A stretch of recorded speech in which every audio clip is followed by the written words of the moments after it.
Hi, I'm Chris Carr, owner and operator of Reflections Window Washing. You probably know us from your standard window cleaning, but did you know we can also apply our services to niche needs in the community? Today you're looking at our crew installing flashing atop Mount Nittany Medical Center. We are currently setting up the ropes and harnessing up to rappel down and install that flashing to prevent the water from leaking in the windows. Anytime we are rappelling, we follow OSHA standards that require that we are attached to a certified anchor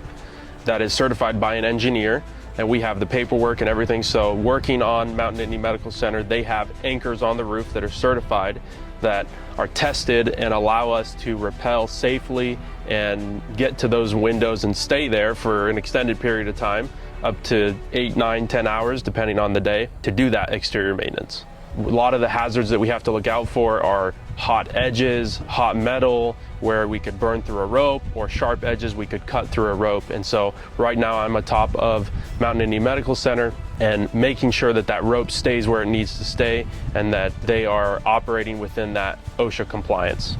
Anytime we are preparing to do a high-rise rappelling job, we make sure that all of the guys are comfortable rappelling down the rope,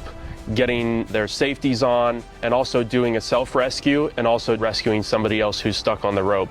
Before we do those jobs, everybody signs off that they know how to do a self-rescue, they know how to rescue somebody else, and they are confident in their ability to operate and work within those ropes.